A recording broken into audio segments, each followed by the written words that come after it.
Muy bien, pues en esta mañana, acabando el mensaje, me voy a tener que salir rapidísimo. Ya no vamos a poder saludar a mucha gente porque nuestro avión se va a las 3 de la tarde.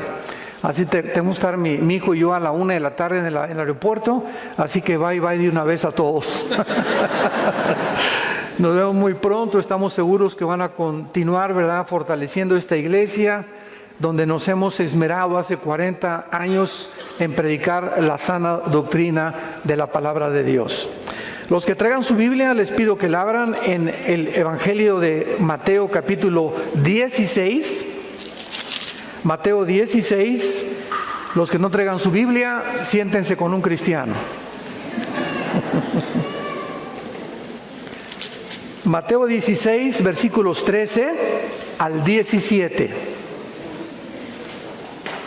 Y nuestro tema es acerca de investigar bíblicamente si realmente Jesús fue un simple maestro de moral, un gran revolucionario, uno de los iluminados que ha habido en las diferentes épocas de la historia, o si Jesús realmente fue Dios en la carne. El Hijo de Dios que bajó del mundo y tomó un cuerpo como el tuyo y como el mío para poder en la cruz pagar por nuestros pecados. Hace 2000 años Jesucristo tenía una pregunta muy importante que hacerles a sus discípulos. Y dice Mateo 16, versículo 13, que viniendo Jesús a la región de Cesarea de Filipo, preguntó a sus discípulos diciendo: ¿quién dicen los hombres que es el Hijo del Hombre? Ellos dijeron: unos Juan el Bautista, otros Elías, otros Jeremías o alguno de los profetas. Y él les dijo: ¿y vosotros quién decís que soy yo? Respondiendo Simón Pedro dijo: tú eres el Cristo, el Hijo del Dios viviente. Entonces le respondió Jesús: bienaventurado eres, Simón, hijo de Jonás, porque no te lo reveló carne ni sangre, sino mi Padre que está en los cielos. En aquel tiempo, esta pregunta acerca de la identidad de Jesús era la misma pregunta que en el siglo XXI la gente continúa haciéndose. Si tú vas a la escuela, a la universidad, con tus amigos, pues Jesús, ¿verdad?, está en una cruz colgado, fotos de Jesús por todos lados, celebramos la Navidad. Y la gente continúa creyendo lo mismo. Yo lo hacía precisamente también porque antes de ser cristiano, yo pertenecí a la ideología marxista-leninista. Y cuando me preguntaban acerca de Jesús, cuando mi hermano comenzó a hablarme de Jesús, yo le dije que era descendiente del Che Guevara. Imagínense nada más, ¿no? Fue un gran revolucionario, vino a tratar de establecer la libertad. Y además les decía yo al grupo de personas que me seguían que había sido el primer comunista, porque en el libro de los Hechos dice la Biblia que todos repartían según su necesidad, y que eso es el comunismo, repartirnos todo y que nadie sea pobre. Yo estaba grandemente equivocado, porque la diferencia entre el cristianismo y el comunismo es que nosotros lo hacemos voluntariamente y el comunismo lo hace a fuerza. O sea, te obliga a expropiar y te obliga a donar lo que tú tienes, que es la propiedad privada y que es uno de los bienes más sagrados que Dios nos ha dado en la Biblia. Muy bien, una de las cosas más maravillosas, vamos al Evangelio de Lucas capítulo 1, para comenzar, es que Jesucristo nace en este mundo. Señores médicos que nos acompañan en esta mañana, principalmente a los que les interesa la genética, esto es completamente asombroso. Nunca me canso de tener conferencias con médicos, psiquiatras, psicólogos para mostrarles las impresionantes evidencias médicas, científicas, genéticas, biológicas, antropológicas y de cualquier disciplina mental que tú me quieras decir o académica de la Biblia. En 1860, Gregorio Mendel descubre las leyes de la herencia. 1860. Cuando comienza la ciencia a penetrar en el mundo de la genética y a descubrir que hay algo que se transmite de una generación a otra generación. Los tigres transmiten a todos sus tigritos rayitas, los changos son changos, las palomas son palomas, los hipopótamos son hipopótamos. Si siembras una semilla de uva, no crece naranja ni crece chabacano, crece uva, porque todas las semillas y todo lo que existe tiene lo que se descubrió un siglo después de Gregorio Mendel, hasta 1954. Los doctores norteamericanos Watson y Crick se les concede el Premio Nobel de Medicina porque descubren hasta 1954 lo que la Biblia decía desde la primera página del Génesis. Descubren el código genético hereditario que se llama el ADN. O sea, la hélice famosa que se encuentra dentro de las cromosomas y los genes, y donde se encuentra toda la información de quién eres tú y de quién soy yo. En una uva se encuentra un software que alguien puso, vamos a ver quién es ese alguien.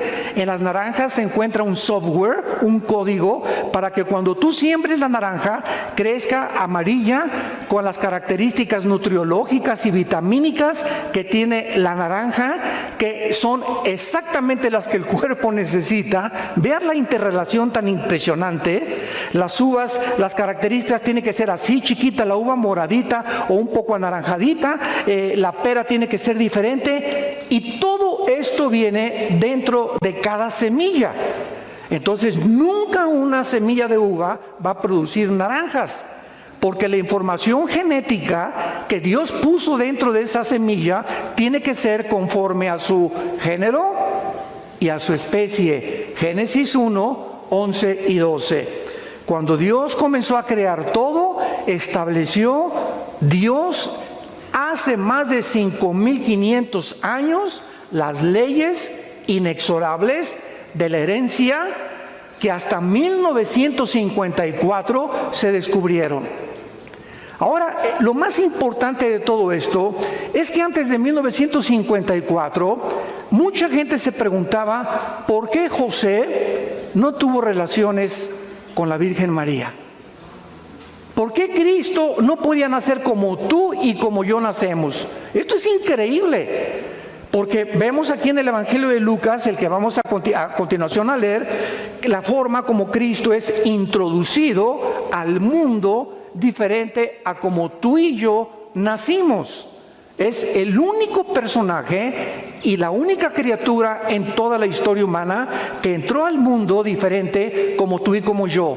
Y la única explicación la tiene la genética, que hasta 1954 se descubre.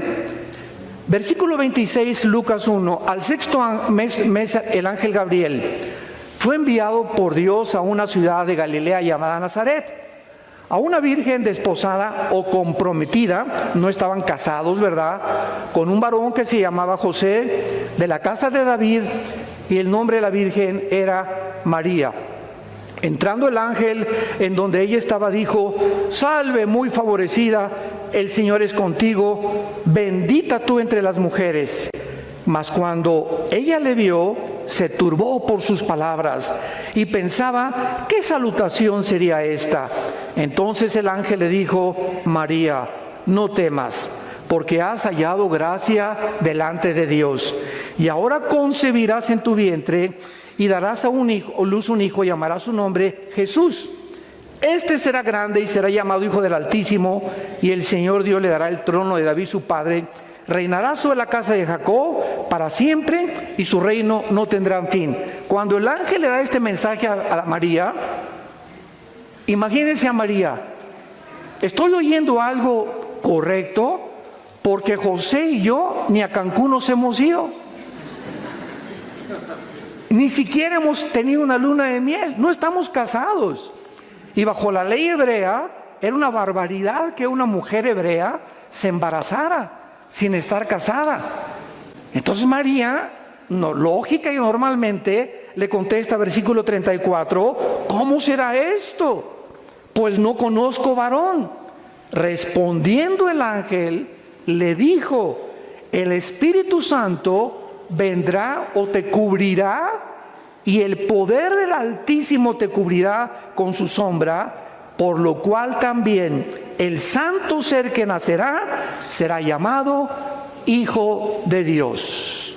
Vamos a contestar por qué José no podía tener relaciones con María y por qué Jesús no podía nacer como tú y como yo. Muy bien. Vivimos una época en la que se está tratando de cambiar la identidad de los seres humanos.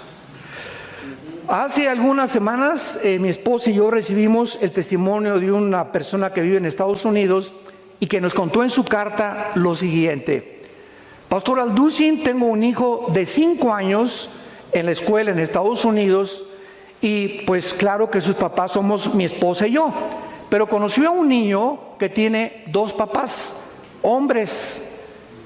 Entonces mi hijo le preguntó al niño que tiene 2 papás por qué no tenía mamá como todos los demás, o cómo había llegado al mundo si nada más eran 2 papás.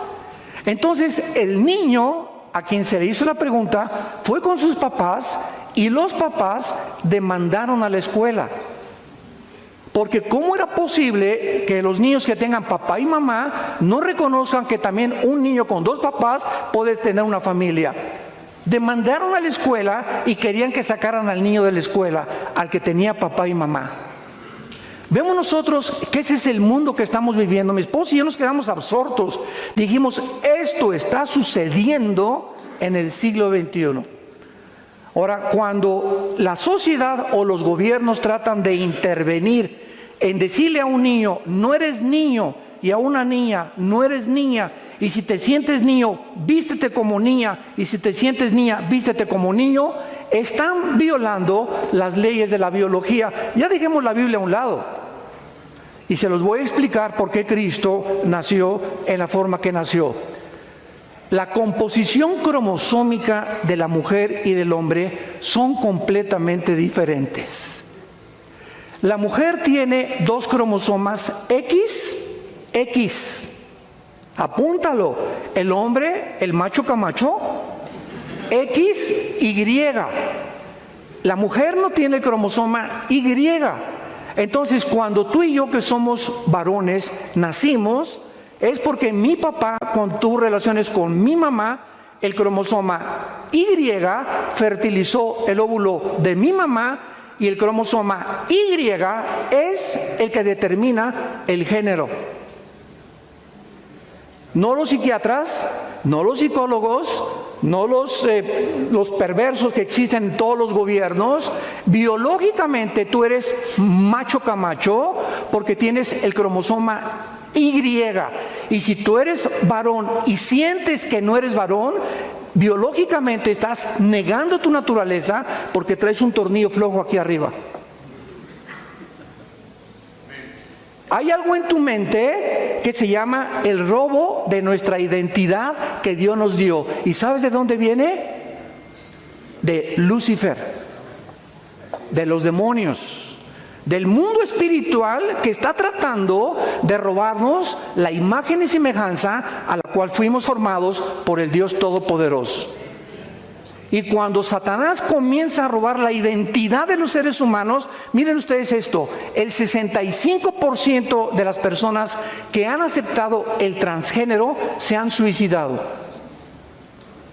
El 65% de las personas que han tratado de cambiarse el sexo o negar su identidad biológica acaban suicidándose.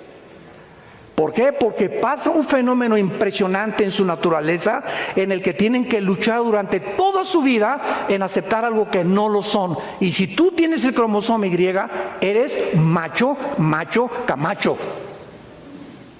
Y negar tu nacimiento biológico es decirle a Dios, ¿por qué me hiciste así? Me hubieras hecho mejor mujer. Muy bien. Cuando nosotros venimos a la Biblia Dios creó a Adán y Eva con espíritu, alma y cuerpo. En otras palabras, somos espíritu, tenemos un alma y vivimos dentro de un cuerpo. El espíritu es la parte a través de la cual nosotros conocemos a Dios, porque Dios es espíritu. Entonces, a través del espíritu lo conocemos, lo adoramos y lo servimos. El alma es el centro de los sentimientos, la voluntad, el intelecto y las emociones. Es la mente. El cuerpo simplemente es el envase donde el alma y el espíritu viven dentro. Por eso el cuerpo, ¿verdad? Vamos a morir, te creman o te cabes en la panza un tiburón. A los primeros cristianos los quemaron vivos en las antorchas. No importa, dijo Cristo en Mateo 10, lo que a tu cuerpo le hagan. Preocúpate mientras estás vivo el destino de tu alma. Entonces, cuando el ser humano se rebela contra Dios, nos separamos. La palabra muerte en la Biblia no significa, apúntalo, cesar de existir. No significa cesar de existir, significa separación, nada más. Entonces el ser humano se separa de Dios espiritualmente cuando le dice a Dios: no quiero tus reglas, no quiero tus mandamientos, déjame independizarme, yo quiero ser autónomo, yo quiero definir mi vida, yo tengo la suficiente capacidad para determinar qué voy a hacer en la vida. Esto es lo que se llama la raza humana caída. Entonces, desde Adán hasta nuestros días, todos los varones hemos nacido con el cromosoma Y infectado por el pecado. Todos los varones traemos el cromosoma infectado por el pecado. Y si José hubiera tenido relaciones con María, entonces José tenía también la infección, porque el pecado, todos hemos pecado y hechos lejos de la gloria de Dios.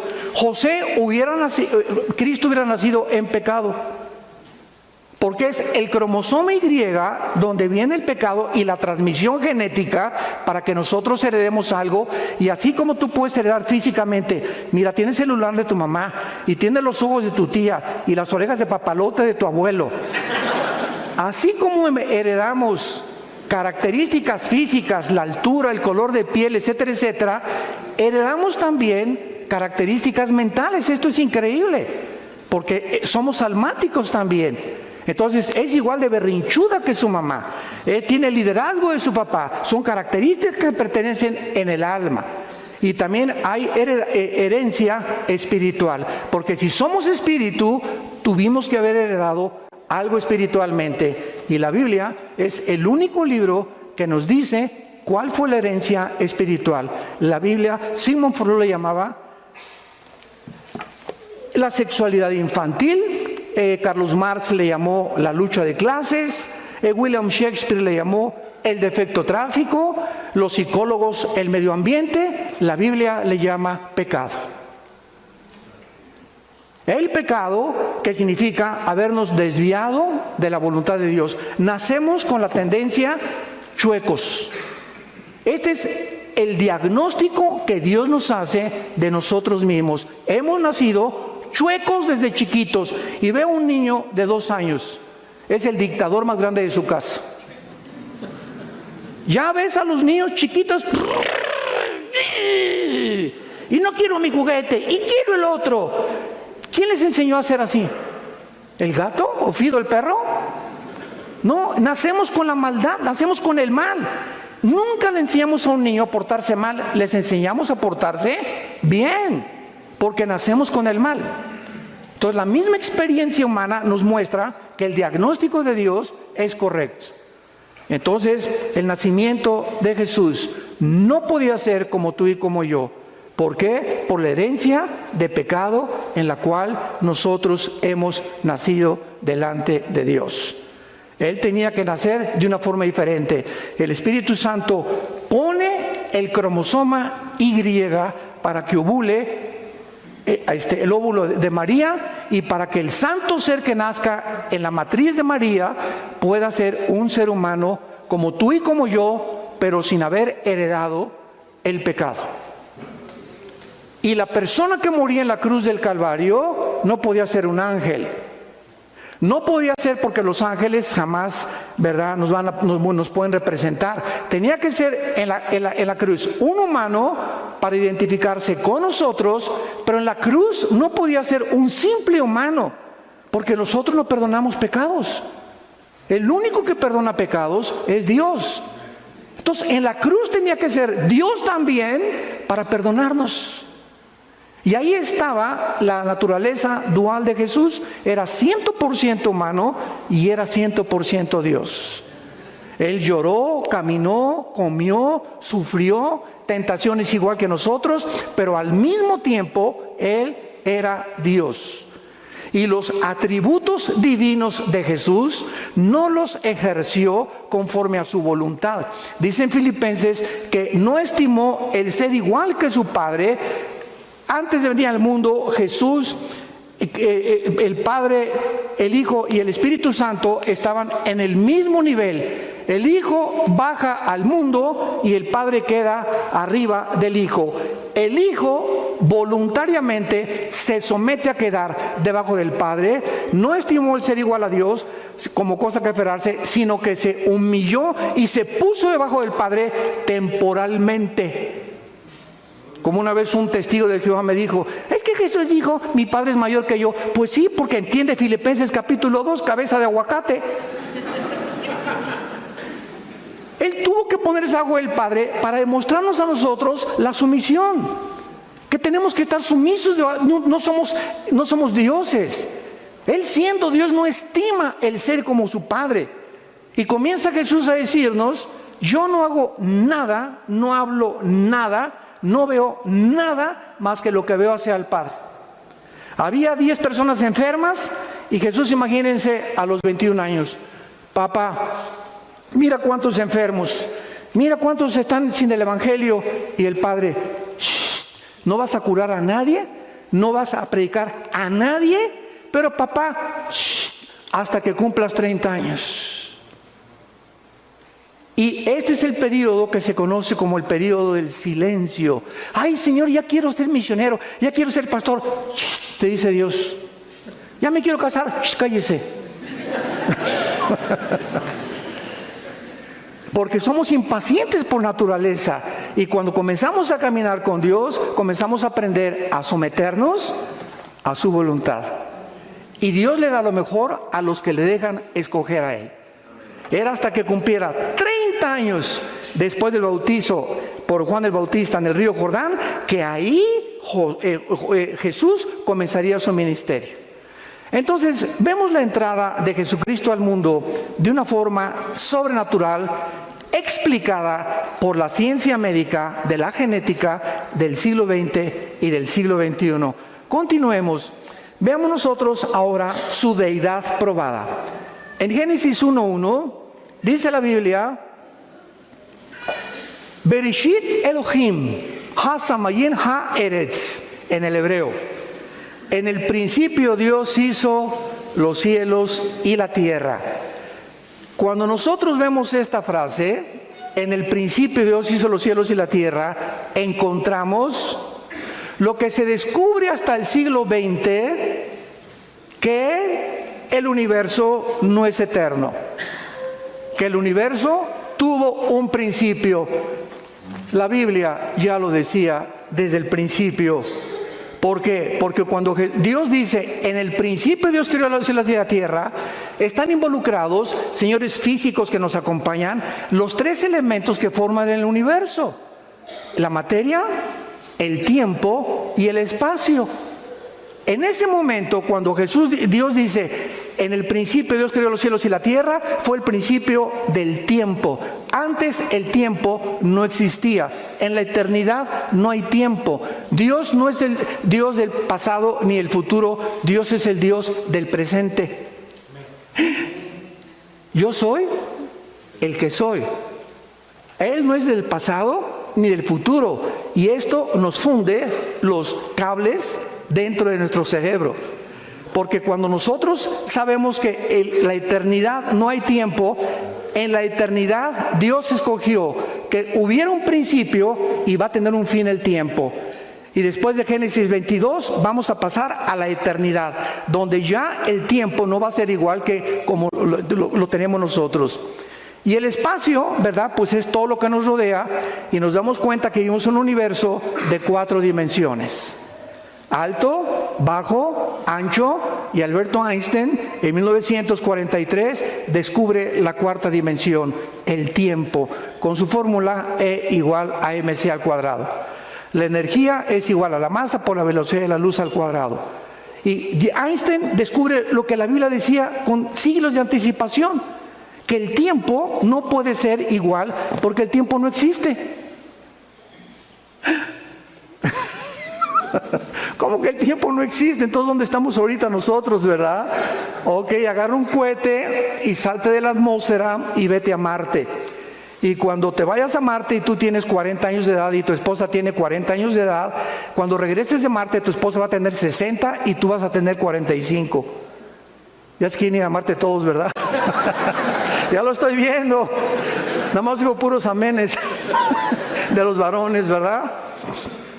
¿Por qué? Porque el tiempo no existe en el espacio como sucede aquí. Si te vas a Júpiter, mientras más lejos del Sol, con menos velocidad transcurre el tiempo. Aquí transcurre porque el planeta va a una velocidad sobre su eje de 24 horas y alrededor del Sol en 365 días. Júpiter lo hace más despacio, Marte así. Mientras más lejos del Sol, el tiempo cambia completamente, por lo cual es relativo. El tiempo es relativo. Todo lo que la Biblia enseñaba desde hace muchos siglos. Muy bien, vamos a Juan capítulo 1 y vemos nosotros que la Biblia enseña que el creador del universo fue el Hijo de Dios, Jesús, un hombre, un revolucionario, un maestro de moral como Mahatma Gandhi, Confucio, el Che Guevara, etcétera, etcétera, o el líder que tú me quieras mencionar. Jamás se podrá atribuir el decir que Él creó el universo.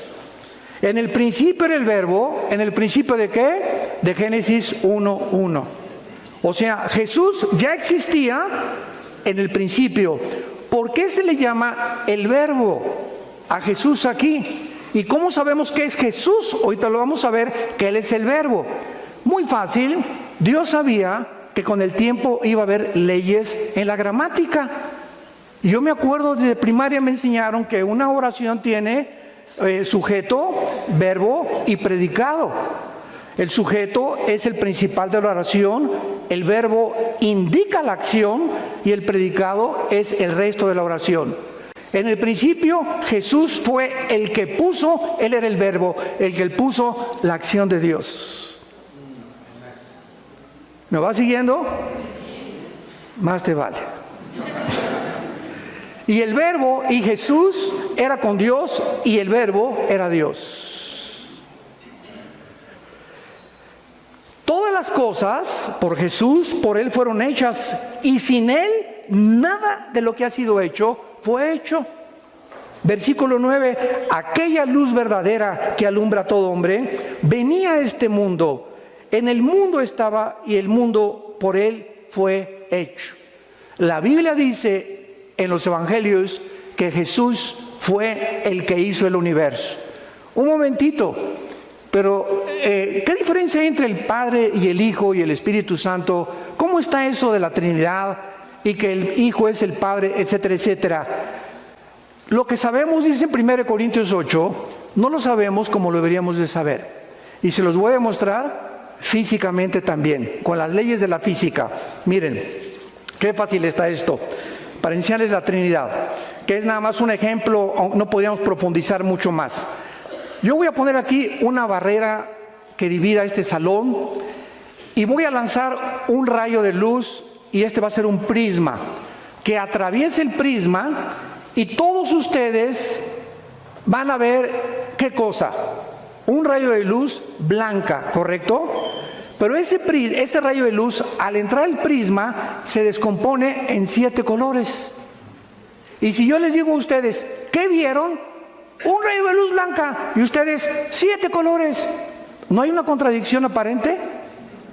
Porque aparentemente es una contradicción, pero es el mismo rayo de luz descompuesto en 7 colores. Entonces, no es que hay una contradicción, es que nos falta captar la realidad del mundo físico. Vamos a tener otro ejemplo. Tomamos el agua. ¿Cuál es la composición de los elementos químicos del agua? H2O. 2 átomos de hidrógeno por 1 de oxígeno. Muy bien, el agua, esa es su fórmula química. Cuando es agua líquida, ¿es H2? Cuando es hielo y cuando es vapor. O sea, el H2O puede tener 3 formas, pero la esencia es la misma. A Dios le ha agradado manifestarse en 3 personas, pero es un solo Dios. Vamos con los cocineros. El huevo. ¿Qué es el huevo? Cáscara, clara y yema. Dame un huevo y te doy la yema. ¿Es el huevo? Es parte del huevo. Porque el huevo es cáscara, clara y yema. Si te doy la clara es huevo, es parte del huevo. Entonces, ese mismo huevo está formado de 3 cosas, pero se le llama un huevo, no se le llaman 3 huevos. Y Jesús dice que el matrimonio no somos 2, sino 1. Oye, espérame, pero si ella es del sexo opuesto y yo soy macho camacho, ¿cómo que somos 1? Así es. Mantienen su individualidad aquí abajo en la tierra, pero delante del Padre el matrimonio es una sola carne. ¿Por qué? Porque somos una unidad desde la perspectiva espiritual.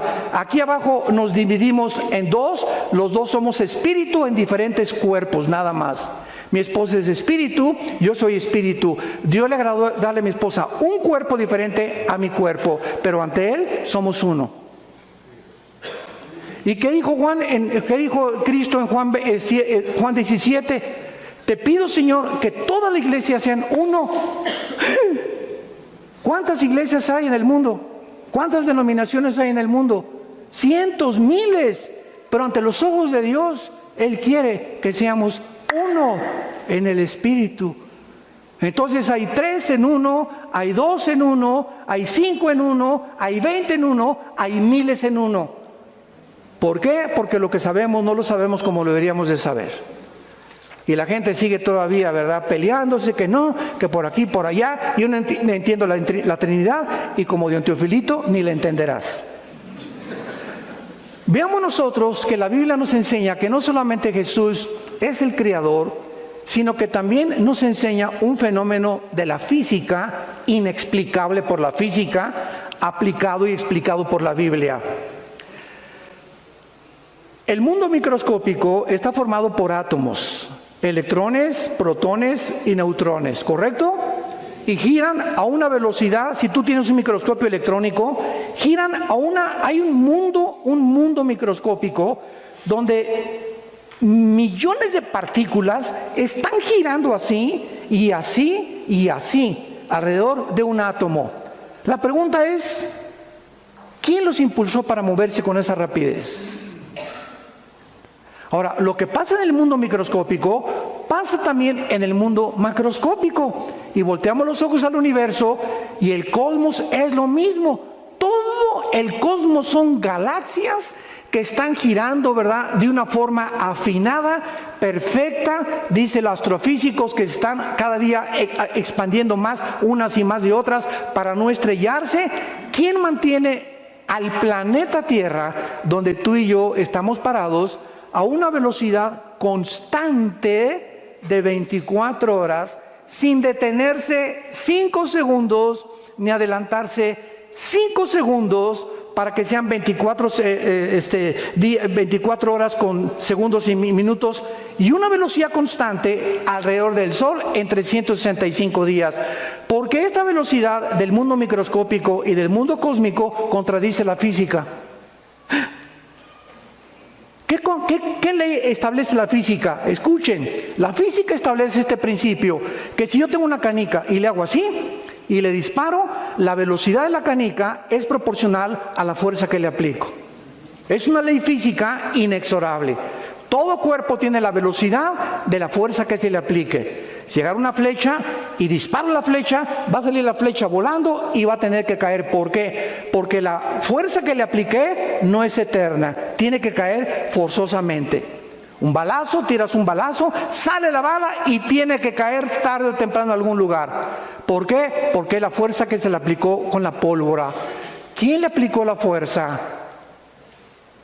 Al planeta Tierra, al mundo microscópico, para que exista la cohesión física que mantiene y hace posible la materia. Hebreos capítulo 1, versículo del 1 al 3. Veamos qué dice la Biblia. Esto es asombroso.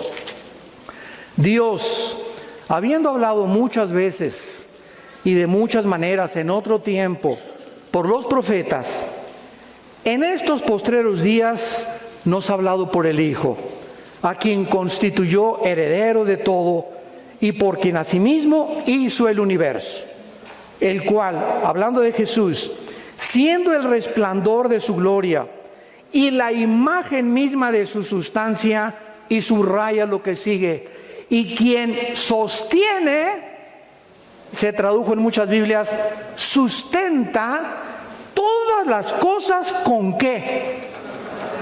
Con la Biblia. Con la palabra de Dios, Jesús mantiene la materia, la cohesión del mundo microscópico, la cohesión del mundo macroscópico. Es el poder de Jesús. Ese hombre que se hincó a lavarnos los pies, que abrió sus manos y no se defendió y como una oveja fue entregado en medio de estos trasquiladores. Él. Ahora voy a retroceder un poco más. Esto les va a volar completamente todos los fusibles. Dios comenzó en esta tierra en un esperma. Dios se metió a un esperma porque así fue como nació en el vientre de María.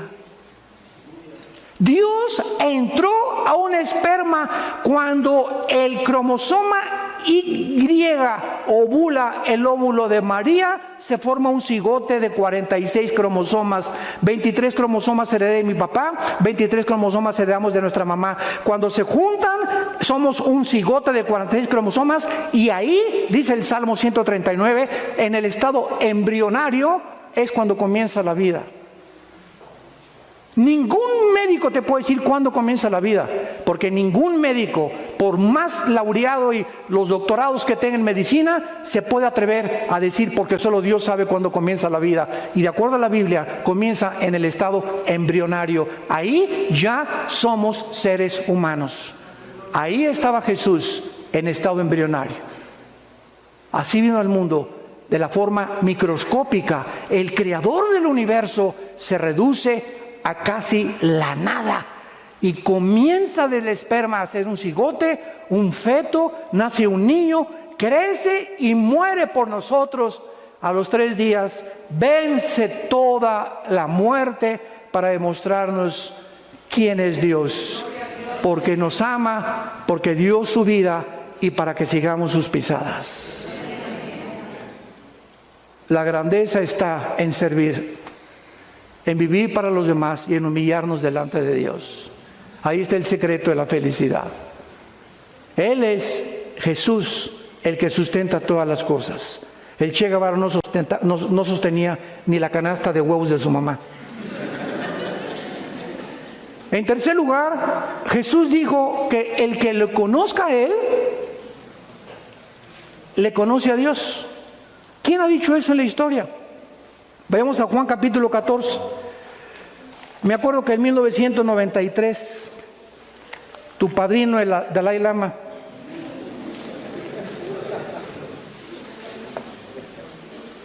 dijo al Papa Juan Pablo II que él era Dios. Así se lo dijo. Y me acuerdo que yo, ni tarde ni perezoso, le mandé un correo a la embajada china para decirle: por favor, ¿nos puede decir cuándo va usted a resucitar? Cuando yo vine a la Biblia y mi hermano Alejandro me guió a Cristo, Les vuelvo a repetir, yo soy un adicto a la lectura desde los 12 años. Siempre me ha gustado, me encanta. Yo no puedo estar sin leer. Por lo menos 2, 3 libros al mes leo, mínimo. Soy un adicto a la lectura. Y cuando yo leí la vida de la Mahatma Gandhi, la vida de Mahoma, la vida de Confucio, la vida de todos los líderes de Che Guevara, la dialéctica materialista, la ideología, el socialismo, las ideologías, las filosofías, yo a los 22, 23 años de edad estaba lleno así de conocimientos de por aquí, por allá, y al mismo tiempo intenté 3 veces quitarme la vida. Me sentía con un vacío impresionante, ya no sabía qué cosa, hasta que comenzaron a hablarme, mi hermano me habló por primera vez y comencé a leer, y lo que me trajo a Jesús es cuando yo leí Juan 14. Cuando yo leí estas palabras, hagan de cuenta que salía como fuego, así entraba mi alma, la búsqueda tan existencial que traía, ¿a quién le dedico mi vida? ¿Para qué nací? La vida es tan corta, ¿a quién se la puedo dedicar?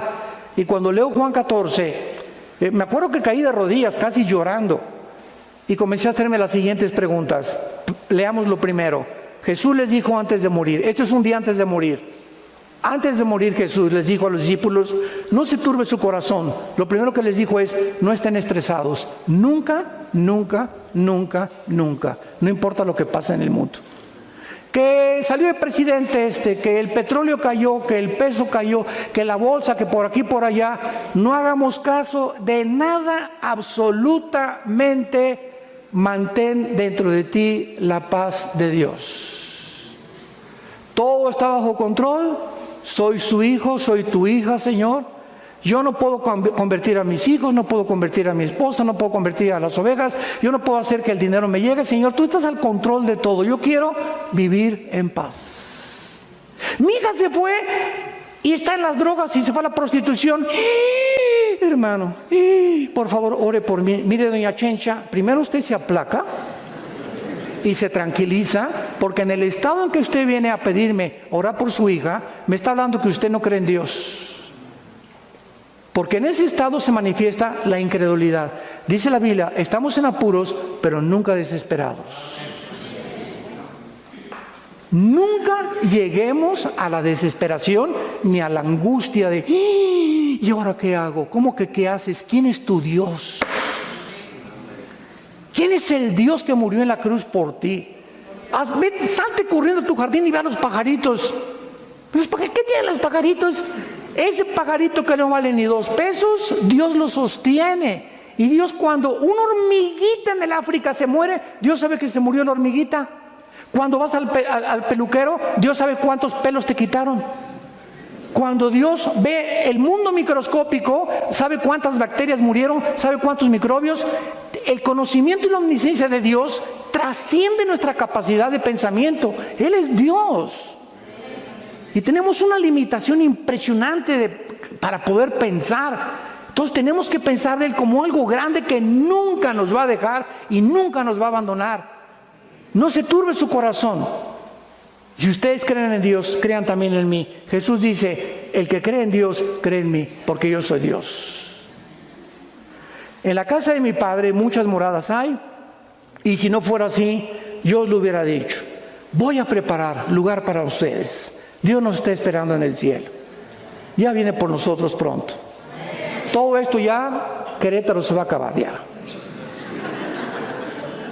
Todo se va a acabar ya en este mundo, ya aflicción, enfermedades, todo. Vamos de paso, somos peregrinos, estamos rumbo a otra vida, estamos de visita, no somos ciudadanos de este planeta. Aunque estamos físicamente en el mundo, no pertenecemos a este mundo. Somos de Él nos compró. Y su plan es desde antes de la fundación del mundo, ya Él tenía el plan para nosotros. Y siempre para los cristianos, el futuro es lo mejor. Lo que viene es lo mejor para tu vida y para mi vida. Y mantén esta confirmación y esta seguridad. Sí, si quieres aplaudir, no estás seco como un higo, apláudelo, ¿verdad? Ahora vean. Y dice el versículo 3, y si me fuere y os prepararé el lugar, vendré otra vez. Es una promesa de Dios, Dios te está diciendo que Él viene por nosotros otra vez. Y dice, y os tomaré a mí mismo. Aquí está el arrebatamiento de la iglesia, porque es la palabra paralambano en el griego, que significa ser sacados, o es similar a la palabra paso en el griego de 1 Tesalonicenses 4. Los tomaré para que donde yo estoy, ustedes también. ¿Y saben a dónde voy? Y saben el camino. Le dijo Tomás, el escéptico de todos los apóstoles, discípulos: Señor, no sabemos a dónde vas. Después de tanto tiempo, imagínense, ¿no? ¿Cómo podemos saber el camino? Cuando yo leí esto, fue cuando yo caí de rodillas. Y Jesús dijo, yo soy el camino. No dijo, yo soy un camino de muchos que hay. Yo soy el camino. En otras palabras, si el camino que tú tienes en tu vida no es Jesús, estás en un camino que conduce a la muerte. Porque hay caminos que parecen derechos y tú parece que estás bien, pero si no es Jesús el que va delante de ti, vas en un camino equivocado. Y escúchame, tarde o temprano te vas a arrepentir. Porque Él es el camino. Y no hay más que dos caminos, más que uno. No hay dos ni tres. Él es radical como Él lo está diciendo. Yo soy el único camino. Y si no me estás siguiendo, estás en un camino equivocado. Vas a los arrecifes, tu barco va a naufragar. Porque no traes vela. Yo soy el capitán. Y si no soy tu capitán, tu barco no va a llegar a su destino. Yo soy el camino, yo soy la verdad. La verdad. ¿Saben por qué existe la filosofía? Porque la filosofía es la búsqueda de la verdad. Sócrates, Demóstenes, todos los discípulos, los epicúreos, los estoicos de Zenón en los tiempos de Pablo, en Atenas buscaban la verdad y la siguen buscando. Yo cuando estuve en la Facultad de Filosofía en la UNAM, les hice esta pregunta a los estudiantes de filosofía. ¿Hay alguien de ustedes? ¿Son estudiantes de filosofía, verdad? Sí, pues claro, pues aquí estamos. Dice Facultad de Filosofía, ¿o no dice eso? Bueno, ok. ¿Cuál de ustedes sabe o cómo pueden definirme qué es la verdad? No hubo un solo estudiante que se atreviera a decirme qué es la verdad. Pues la verdad, uno salió, mire, le voy a decir, me dijo este estudiante, era de los más adelantados. Mire, vivimos un mundo, doctor Alducin, donde la verdad la tiene cada quien. Así me contestó. Por ejemplo, me dice, lo que usted ahorita para usted es verdad, para mí no lo es. Y para el que está conmigo no lo es. Entonces le contesté yo, lo que tú me estás diciendo se llama relativismo en la filosofía. Entonces, tú estás confesando que no existe una verdad absoluta. Y me dijo, exactamente. Y le levanté la Biblia. Y le dije, Jesús es la verdad absoluta. Y se quedó así. Y me dice, demuéstremelo. Y le digo, para que sea verdad, la palabra en el griego y en el hebreo para verdad, ¿sabe lo que significa? Lo que no tiene cambio. Lo que no está sujeto a cambiar. Y todo en el mundo que vivimos desde hace 6,000 años en este planeta, todo está cambiando las verdades de la ciencia. Un ejemplo, hace 3 años, Plutón estaba en los libros de astronomía. Y hace 1 año compré un libro de astronomía en una biblioteca ahí en Dallas, Texas, y pues los astrónomos dicen que no, que Plutón no reúne las características para ser planeta. Y lo borraron de un pincelazo a Plutón de la astronomía. Imagínense nada más, ahora resulta que me enseñaron mal. Y así pasa con la ciencia. ¿Por qué? Porque no somos dioses. No hay nada que pueda permanecer estable ni equilibrado si no es Dios. Entonces, cuando Jesús dice, yo soy la verdad, está diciendo, yo soy la única entidad espiritual en el universo que no estoy sujeto a ningún cambio. Yo soy el mismo ayer, hoy y por los siglos. Escúchame, y cuando Jesús dice, yo soy el alfa y yo soy el omega, que es la primera y la última letra del alfabeto griego, yo soy el principio y yo soy el final, ¿sabes lo que nos está diciendo? Ok, voy a razonar. Si tú eres el principio y tú eres el final, ¿dónde estoy yo? Ahorita estamos aquí en medio, no hemos llegado al final, ¿verdad? Entonces, si Él es el principio y Él es el final, mi final es Él. Y voy hacia Él.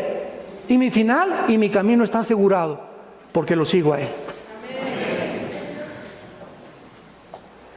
Y finalmente, Jesucristo dice en Hebreos 4:15 que era sin pecado.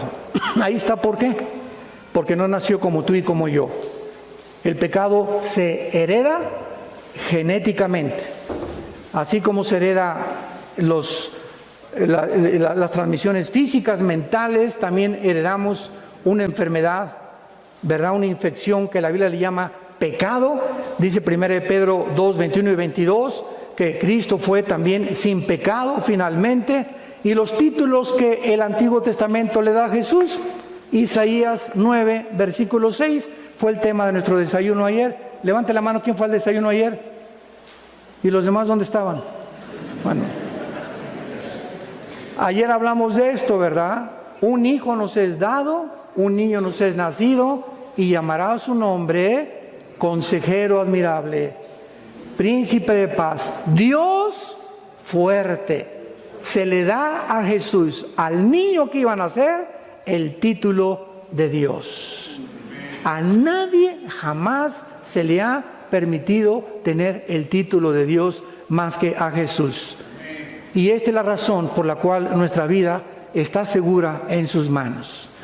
Porque si tú tienes a Jesús en esta mañana, lo tienes para toda la eternidad. Estamos sellados con el Espíritu Santo. La salvación no se puede perder. Cuando recibimos a Cristo, nacemos de nuevo. Somos bautizados con el Espíritu Santo en el cuerpo de Cristo en el momento del nacimiento. Somos sellados por el Espíritu Santo, Efesios 1, 13 y 14. Y somos la morada del Espíritu Santo hasta el día de la resurrección. Nada ni nadie nos podrá separar nunca de su amor.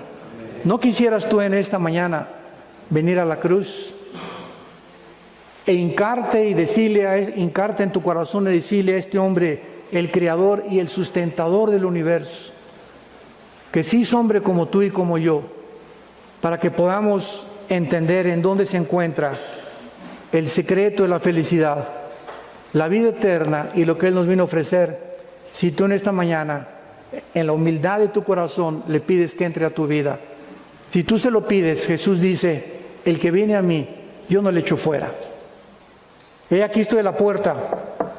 Ahorita estás oyendo esto. Alguien te está tocando a la puerta de tu corazón. Él no va a entrar. Él es un caballero. Tú tienes que abrirle tu corazón. Si alguien abre su puerta, entraré a él. Dice Apocalipsis 3:20. Y mi Padre y yo cenaremos contigo y haremos banquete contigo. Ven a Jesús.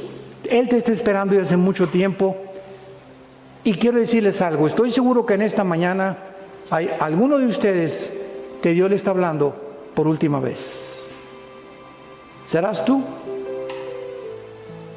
¿Serás tú la persona a quien Dios le está hablando por última vez? Porque Él no te va a perseguir.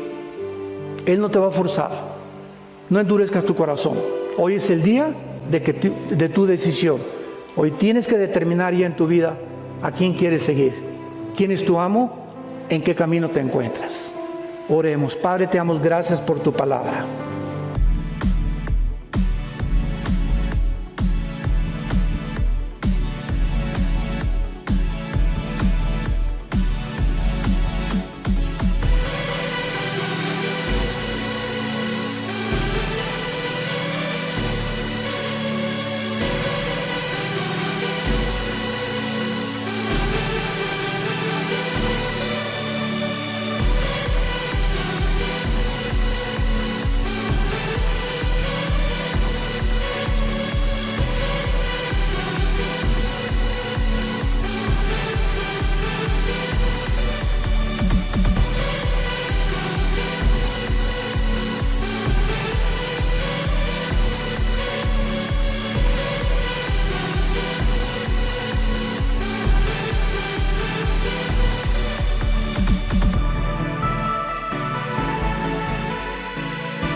Gracias, Jesús, porque tú eres la resurrección y la vida. Y fue tu resurrección de entre los muertos lo que ha hecho la base del cristianismo. El cristianismo no está fundado en dogmas, liturgias, ceremonias, sacrificios. El cristianismo tiene una sola base, que Jesús, su fundador, volvió a vivir. Nadie en la historia ha resucitado y nos ha dicho, con pruebas documentadas históricamente, que Él es la vida eterna, que Él es el Hijo de Dios, que nos vino a dar vida, no bajó del cielo a traernos otra más de las miles de religiones que existen. El cristianismo no es una religión, es una relación personal, viva, dinámica, orgánica, con alguien que vive, se llama Jesús. El quien está en esta mañana tocando a tu corazón. ¿Le quisieras abrir? Si le quieres abrir tu corazón, dile con todas tus fuerzas estas palabras. Señor Jesús, te pido que me perdones mis pecados. Me arrepiento con todo mi corazón de mi vida pasada. Creo que en esa cruz con tu sangre pagaste por ellos. Y como creo que a los 3 días volviste a vivir, te pido en este instante que entres a mi corazón como mi Señor y mi Salvador. Gracias porque la corta vida que me has dado ahora tendrá un sentido y propósito para vivirla. Vivirla para ti, Jesús, para conocerte. Porque esta es la vida eterna, que te conozcamos a ti y a tu Padre, que te envió en esta misión, donde tú sacrificaste tu vida en mi lugar. Gracias por el Espíritu Santo que en este instante me está sellando, me está colocando, identificándome contigo en tu muerte y resurrección, y me está convirtiendo en una nueva criatura. Ahora soy tu hijo, ahora puedo llamarme tu hija, y nunca me dejarás y nunca me abandonarás. Te bendigo por tan grande salvación, en el nombre de Jesús. Amén.